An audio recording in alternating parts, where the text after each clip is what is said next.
कब्ज़ के साथ कमर में भी दर्द होता है, इसका कोई इलाज बता दें। मेरे मोहतरम भाइयों, ये जो कमर में दर्द होता है ना, घर जाके प्रैक्टिस कीजिएगा।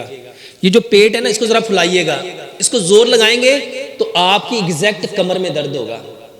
जब कमर को, ये पेट को हम फुलाएंगे तो क्या होगा? क्यों दर्द हुआ? आपके पेट को आगे जब धकेला गया, जोर लगाया। इसी तरह जब हम जोर लगाते हैं तो वो कमर के ऊपर जोर आता है। वो काम करो कि आपको जोर लगाना ही ना पड़े। एक लुकमे को 32 बार चबाओ।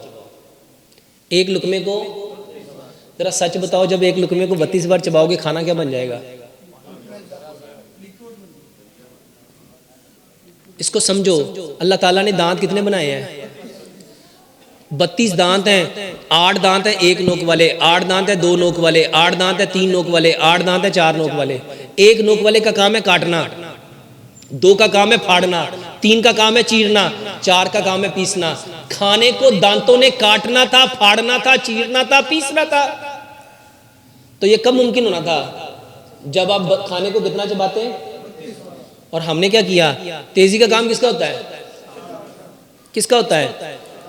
फिर सोच लो किसका होता है? खाने के दस्तरखान पे हम कौन होते हैं? मेरे मोहतरम भाइयों, एक लुकमे को कम से कम 32 बार चबाओ। अल्लाह की कसम खा के कहता हूं, दुनिया दंग रह गई। पहले लोग मुझ पे हंसते थे, और हमें क्या बातें करता है, ऐसे ही लगा है। ऐसे ऐसे लोगों ने मुझे बताया, कोई कह रहा है डॉक्टर साहब 30 साल की बीमारी खत्म हो गई, कोई कह रहा है 20 साल की खत्म हो गई, कोई कह रहा है 40 साल से बीमार था। एक शख्स मुझे मिला, कहता 52 साल मेरा मैदा खराब रहा।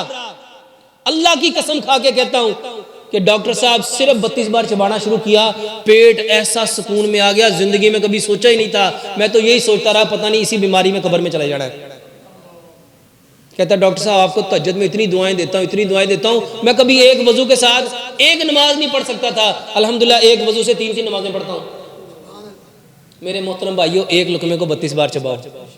एक लुकमे को हकीम लुकमान अपने बेटे को नसीहत करते हुए कहा करते थे, बेटा दांतों का काम कभी आंतों से ना लेना। दांतों का काम कभी, जो दांतों का काम आंतों से लेगा वो कभी सेहतमंद नहीं रह सकता। और सच बताओ, हम सबने क्या किया? एक लुकमे को कितना चबाना है? कुरान से समझो। अल्लाह ताला कुरान में फरमाते हैं, इन्नल्लाह मा साबिरीन, बेशक अल्लाह। तो जब हम खाना सब्र से खाएंगे, सुकून से खाएंगे, हौसले से खाएंगे, इत्मीनान से खाएंगे, तसल्ली से खाएंगे, हमारे अंदर क्या आएगा? खाने को सब्र से खाओ। सारी दुनिया किस लिए कमाई करती है? किस लिए करती है? कहते खाने के लिए। तो खाने के ऊपर क्या कर रही होती है? पज्जो बज्जी। तो मेरे भाइयों, एक लुकमे को, यकीन जानो, जब एक लुकमे को 32 बार चबाओगे तो इसका सवाल ही नहीं पैदा